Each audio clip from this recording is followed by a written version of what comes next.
Hi, welcome to Political Perspectives. I'm Cynthia Dickstein. Our topic today is America's image in the world. With us for this discussion, we are pleased and very privileged to have Brigadier General John Adams, retired from the U.S. Army.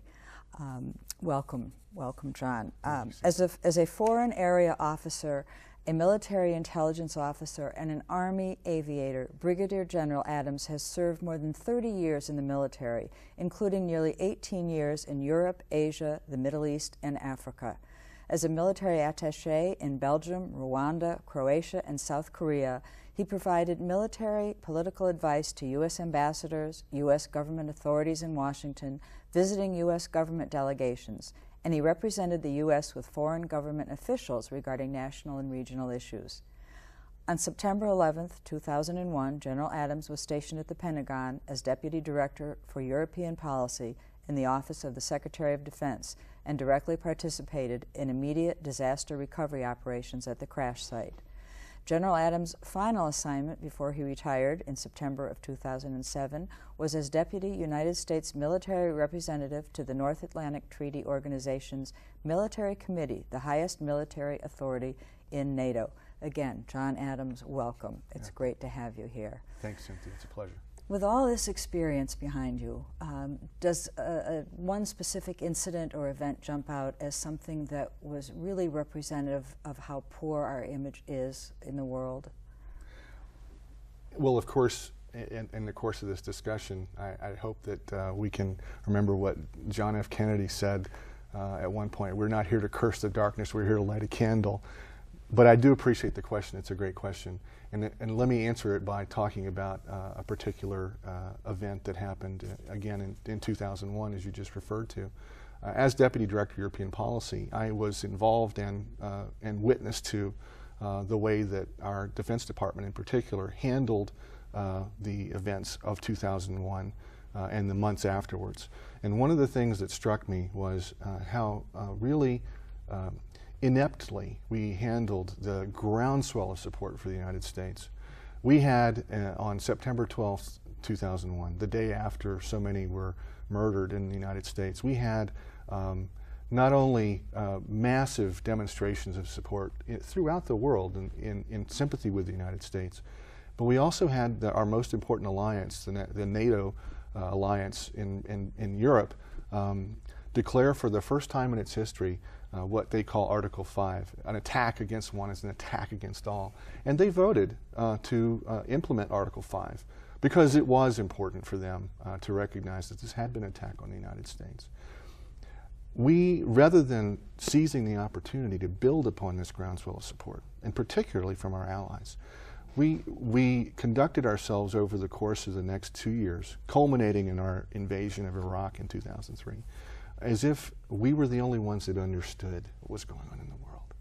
We were the only ones that had the prerogatives. And frankly, we told them that we want your money, but we don't want you participating in how this is going to be conducted. What should our response be?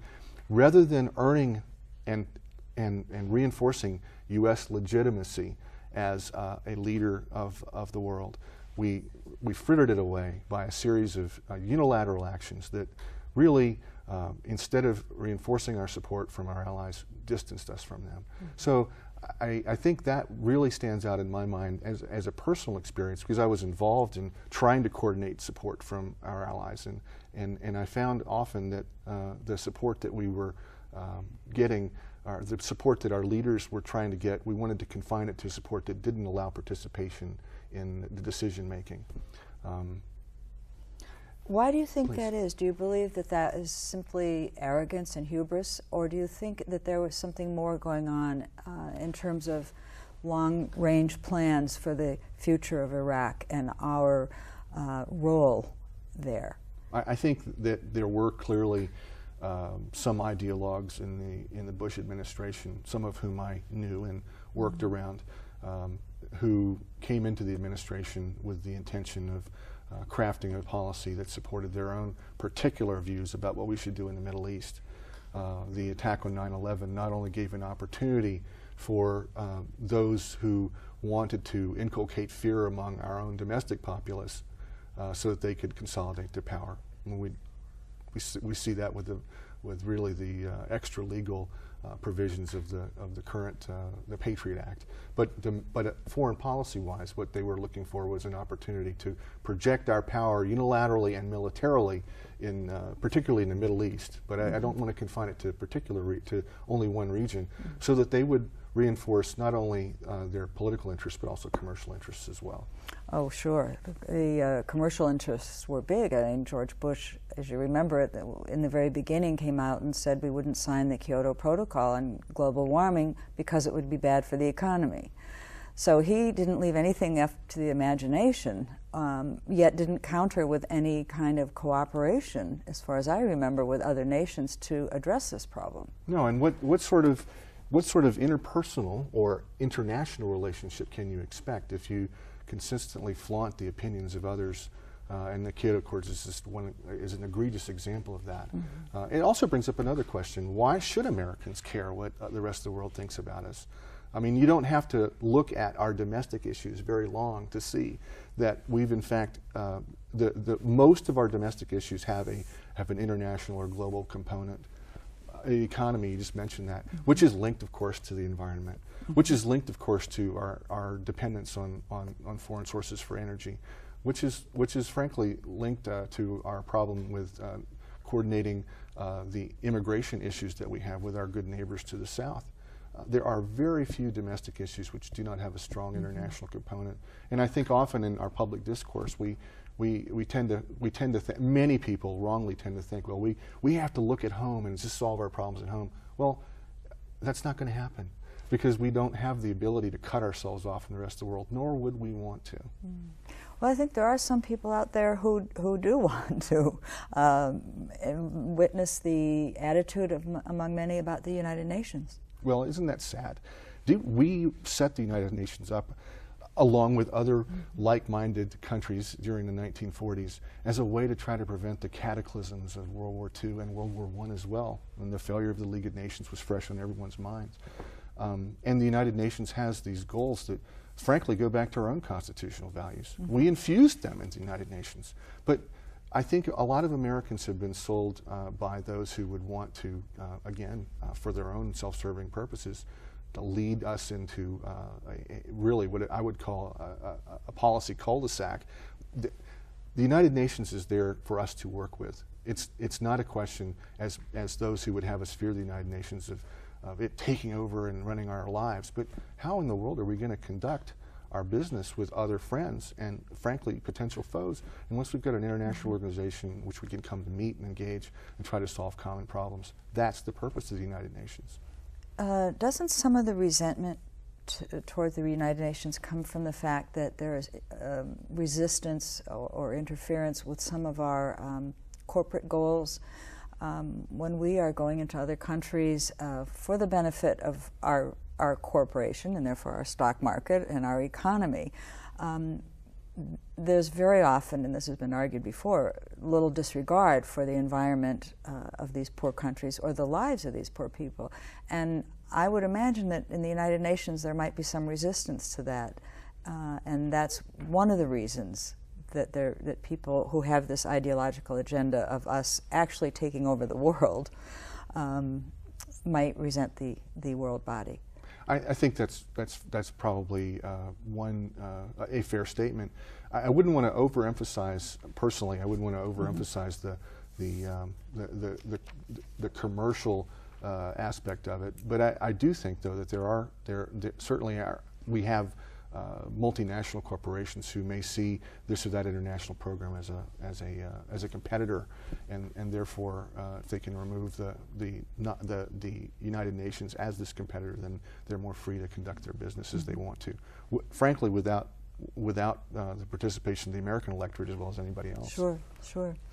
The Pew Foundation's, their Global Attitudes Project that they released about a year ago, had what I thought was a stunning statistic that they interviewed people all over the world. And in Muslim countries, you might expect that there'd be a poor image of America.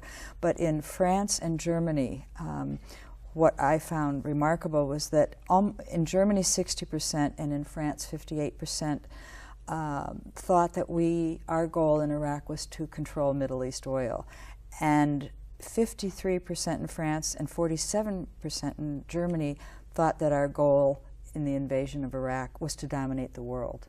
That's a pretty tough opinion, a world opinion to come up against while we're trying to talk about freedom and democracy. So my question to you is, do you, in your experience, have you felt that other countries believe that we're genuine when we talk about spreading freedom and democracy throughout the world? I think Americans, for the most part, believe that that's part of our agenda. I'm not so sure that sometimes that doesn't get used politically.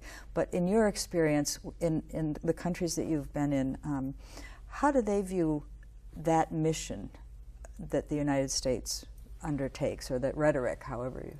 Well, spreading freedom and democracy is poorly done at the point of a bayonet.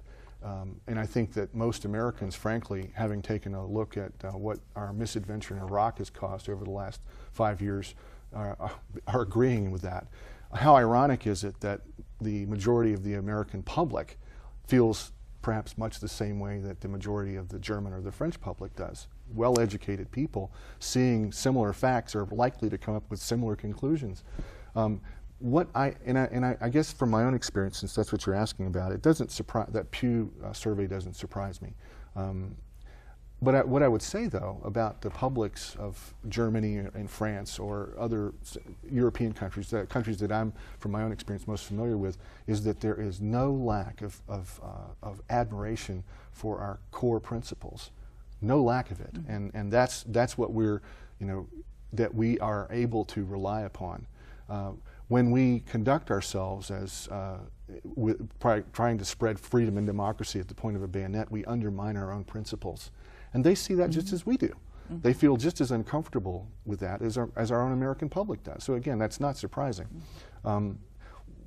Maybe a follow-on to that might be, what can we do about trying to restore our own constitutional principles as the core of our international conduct?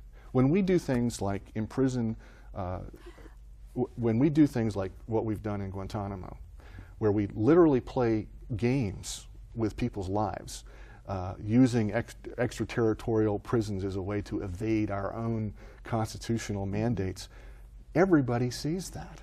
We undermine ourselves. And the rest of the world, I mean, every country's different, and one of the dangers of saying all countries feel this way, but there are a lot of common views. Mm-hmm. Many countries see that as we're not even living up to our own principles. Mm-hmm. And they're dismayed by it, they're disappointed. I have to say, though, I mean, I really do believe that we have an opportunity, and especially with our election this year, we have an opportunity to change our foreign policy in a way that will reverse this decline in our influence, reverse this decline in our image abroad in a way that restores our own belief in our constitutional values as well as portrays that to the rest of the world. That will make such a difference.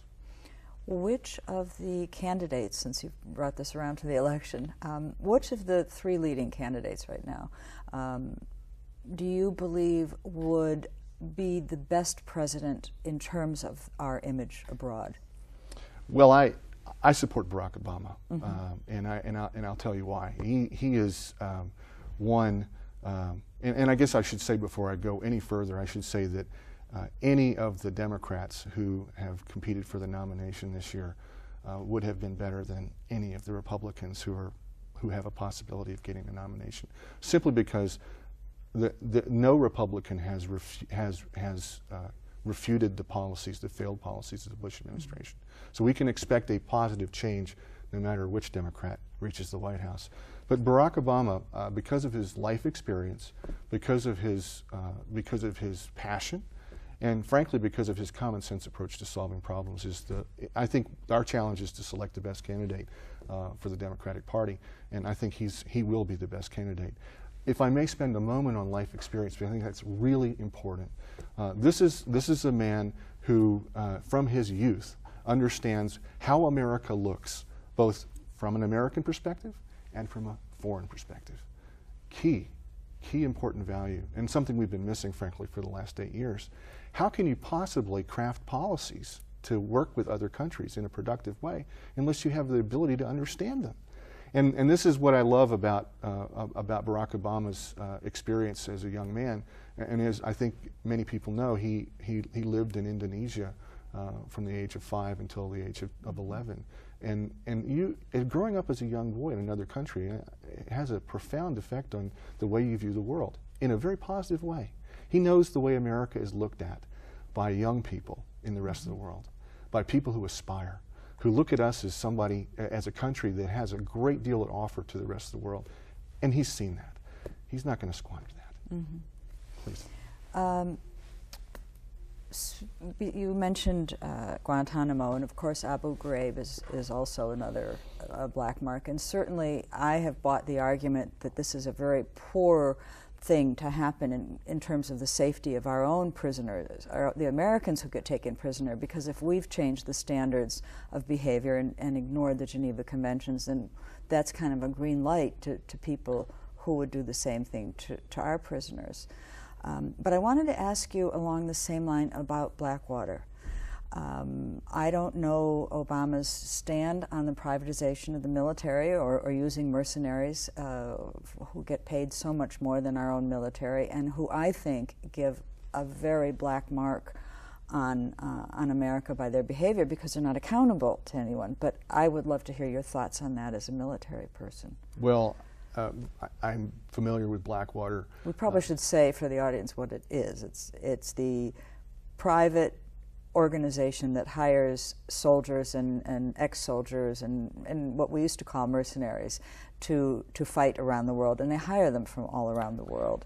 And I have to say, you know, my experience with Blackwater has been that they are hired.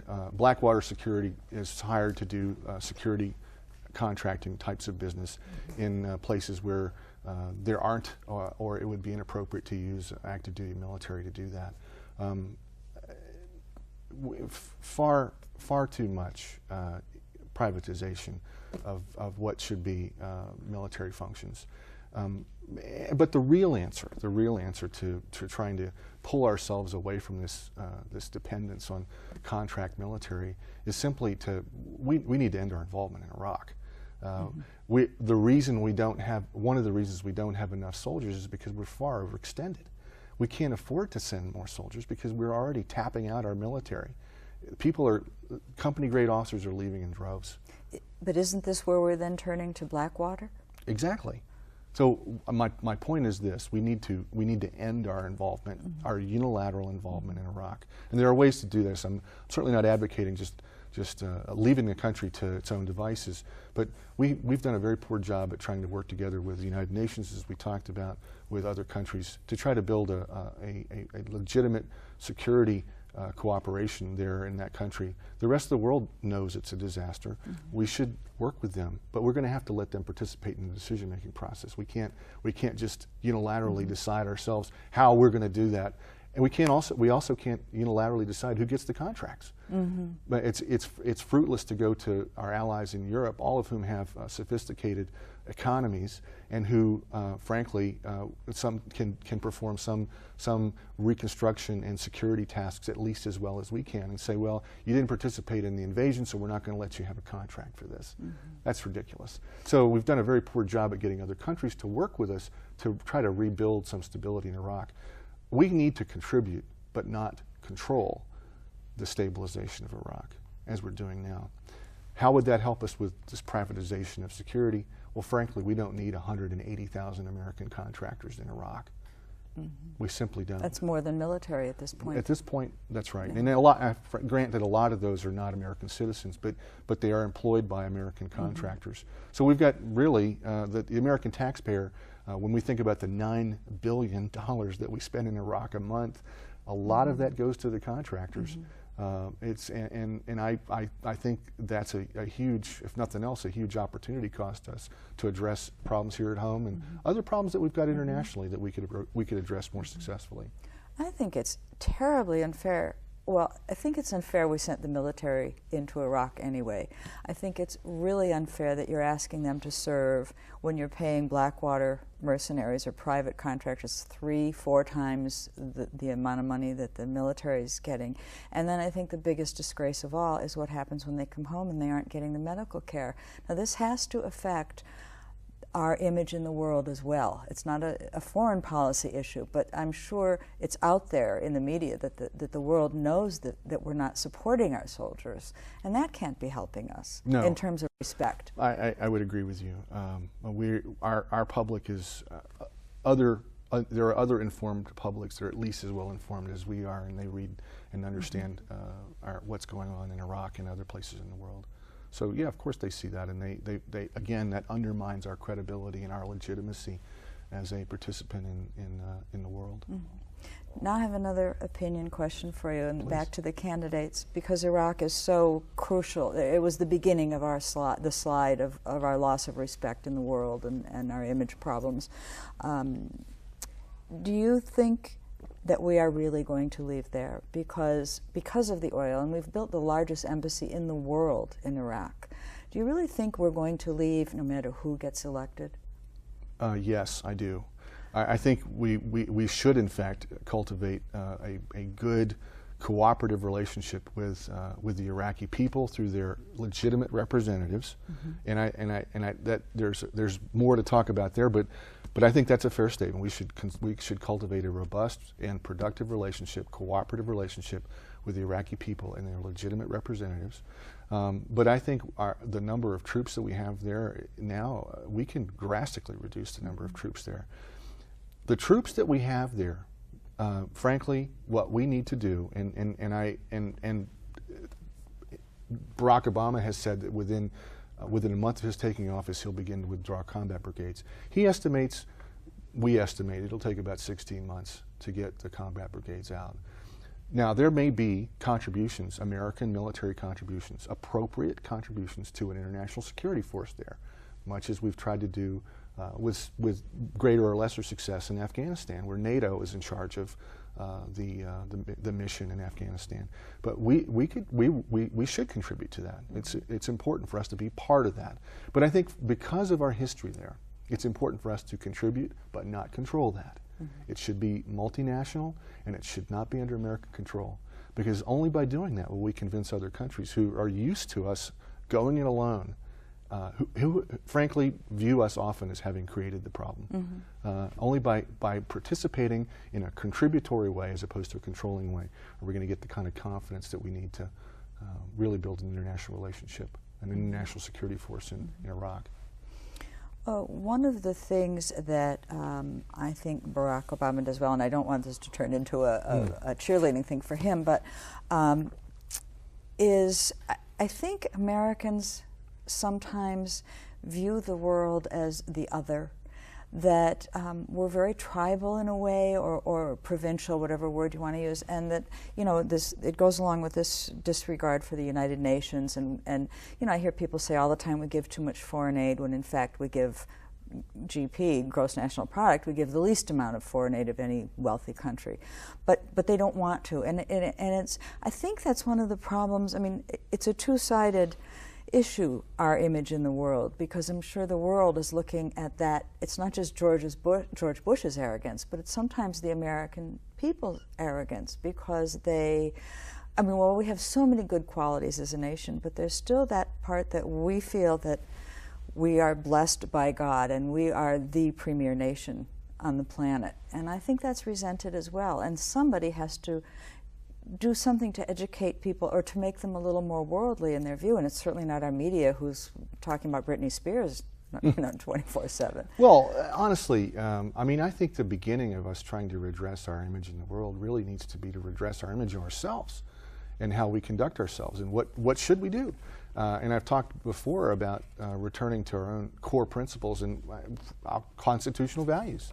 I mean, we have some core principles that our nation has lived by and is frankly admired by the rest of the world for: respect for human rights, human dignity, resistance to oppression. At the same time as we recognize that we are admired in the world and admire ourselves for our devotion to these principles, we also need to, at the same time, acknowledge that we've strayed from them from time to time. I mean, even our Constitution is flawed by the fact that the whole notion of we're going to endorse slavery. This was huge. But as we look at our history and as we evaluate it, and it's a struggle of a people to defend freedom, to build a decent society, to respect liberty, and acknowledge our own mistakes, then I think we come to believe in ourselves and our core principles again. This is how we need to begin to address our foreign policy problem as well. We can't do it unless we believe in ourselves first. No, in the last 7 years, it's been very difficult to do that with, with the loss of those principles you were talking about, with the lack of justice. I mean, just look at Guantanamo and Abu Ghraib. That's not justice, and a lot of the domestic policies that have been inactive. The Patriot Act. That's not the human and civil rights that Americans are used to having. No, it strikes at the very root of our Constitution. That's right. We're going, in that sense, going backwards by striking out lines from the Fourth and Fifth Amendments, and again, other people see that, sure, and they ask themselves, this country that we admire so much, we admire it because of the Fourth and Fifth Amendment, and when we undermine it ourselves, they ask themselves, what is wrong? I don't think it detracts from our image as long as we realize what we have to do to correct it. I like what you said about asking ourselves what is wrong. I think that's a good beginning, and I want to tell you that we are out of time. I want to thank you very much for joining us, and hope you'll come back again sometime. Thank you, Cynthia. And I want to tell everyone that we have a book to recommend. It is America Against the World by Andrew Kohut, who is the Pew Global Attitudes Project Director, along with journalist Bruce Stokes. And it's how we are different and why we are disliked. So if we're going to ask ourselves why, it's a good beginning. And I want to leave everyone with a quote, as usual. And this is a John F. Kennedy quote, 35th President of the United States. "I look forward to a great future for America, a future in which our country will match its military strength with our moral restraint, its wealth with our wisdom, its power with our purpose. And I look forward to an America which commands respect throughout the world, not only for its strength, but for its civilization as well." Thank you so much for joining us, and thank you again, John. Thank you. That's great.